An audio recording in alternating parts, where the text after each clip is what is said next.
both sides. The cover, you talk about covers, and I think classic cover may have been during your years, I think it was. That right after the election, Kennedy and Nixon, the next day on the newsstand was the cover of Mad magazine with a picture of John F. Kennedy. Congratulations, John F. Kennedy. We knew you'd win. In the back, congratulations, Richard Nixon. We knew you'd win. I have a story about that cover, and I'll try and make it quick. We get this idea that we're going to do the front cover and then turn it upside down the back cover and hope that the newsstand dealer would be smart enough to put the right one. Maybe not.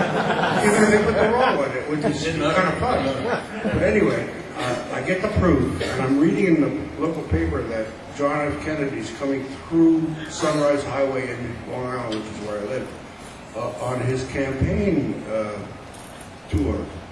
And so I tear the cover in half. It's proof that I just got. Congratulations, John F. Kennedy, on the election. You knew he'd win, blah, blah, blah. And I'm waiting out there in the sun for 2 hours, and finally he comes by, and it isn't like today. There's hardly any social security people. And I run out, and I give him this cover, and he looks at it, and he turns back to me, and he's waving at me. Really kind of a thrill. I know I just bored you, but okay. No, but he was, to me, he was like an uncle, like family.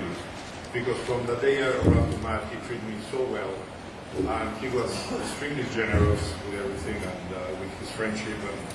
And he took me to Europe many times where he was going to make deals with other publishers. He will take me as his translator because I speak a few languages, and he will just to facilitate things and having other people involved in it. I will go from Spain and French and English. So he was a terrific like family. But he was the most eccentric man I have ever met in my life because he was so generous. Like he would take you for dinner and buy these expensive bottles of wine and everything. He wouldn't complain. But when he came to matters of the office, he wanted everything to the cent, to the point that he will ask who called New Jersey when they live in New York and for a 50-cent call. And until he found out who made that 50-cent call, I says, oh, I called New Jersey. Well, you owe me 50 cents. A penny. Right? But he was the most generous man in everything. And talking about eccentric, he has 3 sets of clothes because he changed weight. And they were the same color, like for a small, medium, and large. Well, no, large, extra large, and extra large. 3 sets. Yeah, all tattered. All and stained. Yeah. And he'd go, for instance, to a restaurant and says, no, you cannot come in. There was a restaurant down below Matt. And he went out to the lunch and says, no, you cannot come in because you don't have a tie.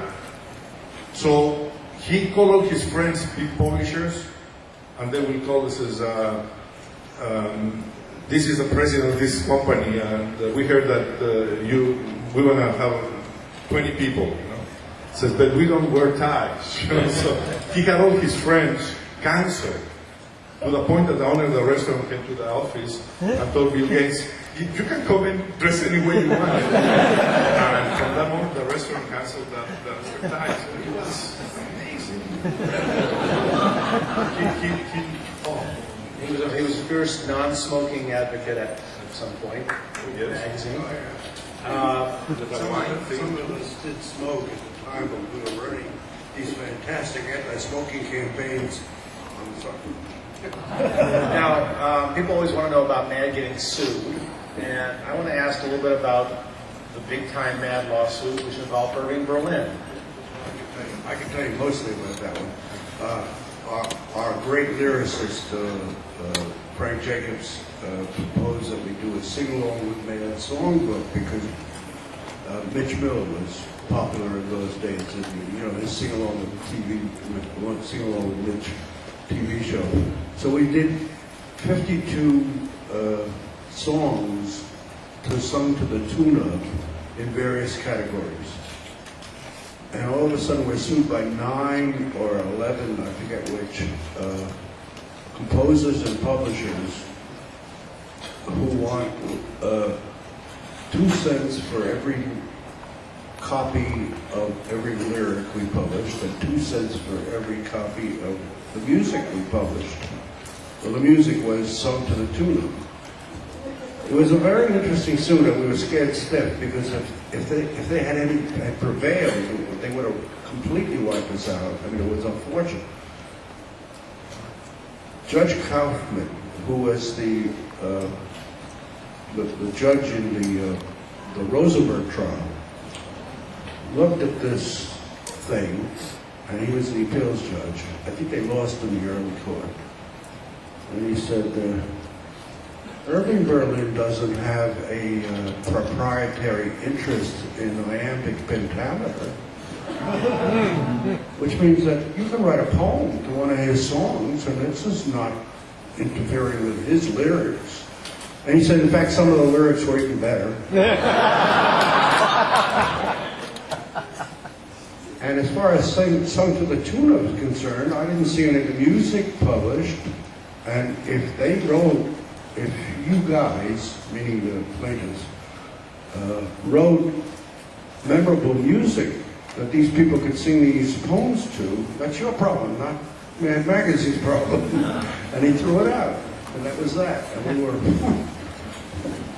Now, how often